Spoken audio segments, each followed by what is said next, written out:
నీ మాట వినడానికి నువ్వు మా మాట విన్నావా? మా పరువు గురించి ఆలోచించకుండా మళ్ళీ వాడితో వెళ్ళడానికి సిద్ధపడ్డావు నువ్వు.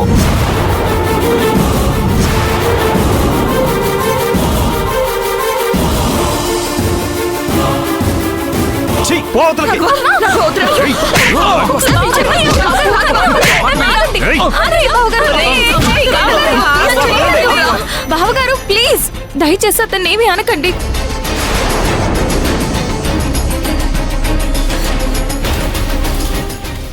అనవసరంగా గొడవ పెద్దదవుతుంది. ఈ ఒక్కసారికి అతన్ని క్షమించి వదిలేయండి ప్లీజ్ బావగారు.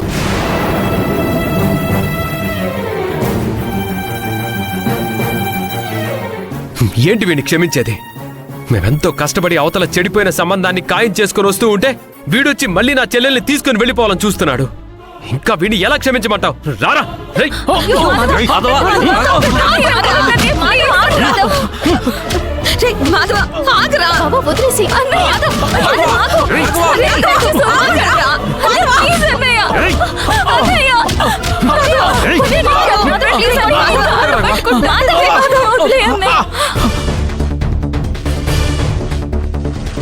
అన్నయ్య ఇతనికి ఏమైనా జరిగితే నేను తట్టుకోలేను అన్నయ్య. అతను నా కోసం వచ్చాడు అన్నయ్య.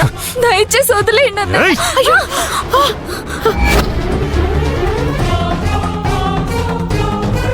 నోరు మూయ్.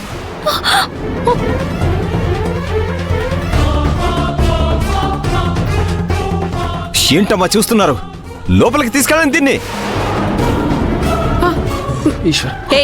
రావే, చేసిన శౌర్యం చాలు. నీ వల్లే మా పరువు అంతా పోయేటట్టుంది. రావే.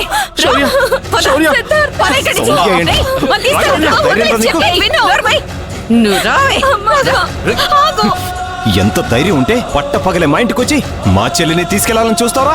ఒకసారి ఊరందరి ముందు పరుగు తీసావు కదరా. కరెక్ట్ గా ఇంట్లో ఎవరూ లేని సమయంలో వీడు ఎలా వచ్చాడు? ఎలా వస్తాడు? ఎవరో చేరవేసుంటారు ఇంట్లో ఎవరూ లేరు అని.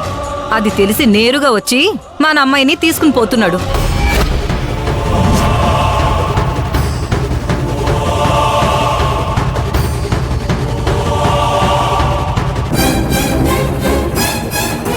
లేదు లేదు, నిజంగా నిజంగా నాకేమీ తెలియదు మాధవ.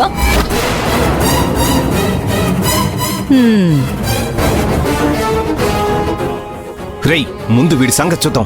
ఎవరు చెప్పారు ఏంటి అనేది తర్వాత.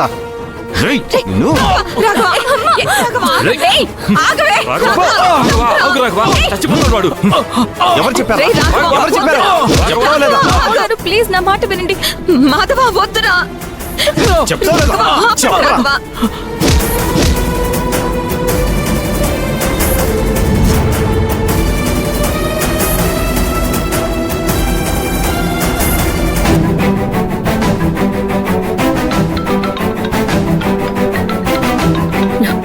హలో రుద్రాణి గారు, నేను అలేఖ్య వాళ్ళ అమ్మని. మీరా? చెప్పండి.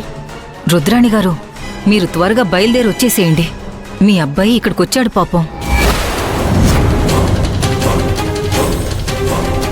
అన్నదమ్ములు కలిసి ఒక్కడిని చేసి చావగొడుతున్నారు. మీరు త్వరగా వచ్చేసేయండి. ఆలస్యమైతే వీళ్ళన్నంత పని చేసేలా ఉన్నారు రుద్రాణి గారు. వాడు అక్కడికొచ్చాడా? అవునమ్మా, ఎందుకొచ్చాడో ఏంటో తెలియడం లేదు. పాపం ఒక్కడినే చేసి చావగొట్టేస్తున్నారు. పక్కన వాళ్ళు ఎంత ఆపినా ఆగడం లేదు. వాళ్ళు కొట్టడం చూస్తుంటే బిడ్డకి ఏమైపోతుందోనే భయంతో పక్కకొచ్చి ఫోన్ చేస్తున్నాను. ఉంటానమ్మా, త్వరగా వచ్చేసేయండి.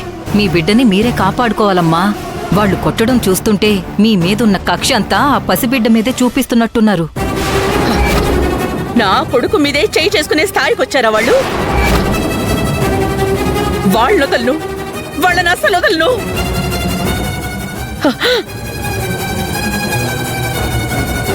రే రాఘవ, మాధవ, నా కొడుకు మీద చెయ్యేసిన తర్వాత ఈ రోజు మీ ఇల్లు శ్మశానమేరా? రుద్రాణి, ఎక్కడికి వెళ్తున్నావు? ఆ రాఘవ మాధవ మన సిద్ధుని కొడుతున్నారండి. ఆ విషయం తెలిసా కూడా కామ్గా ఉండమంటారా? రుద్రాణి, ఆ విషయం పనికిరాదు. నా కొడుకు కంటే నాకెవరూ ఎక్కువ కాదు. ఈ రోజు వాళ్ళ ఇంట్లో ఏ ఒక్కరిని వదిలిపెట్టను. రుద్రాణి రుద్రాణి అన్నయ్య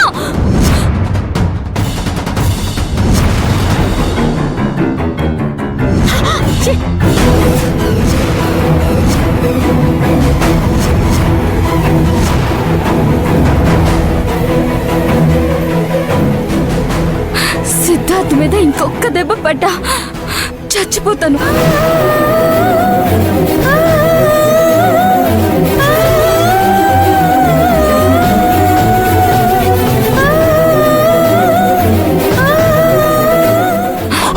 శౌర్య హే, ఇంటి పరువు తీసేసి సగం చంపేశావు మమ్మల్ని.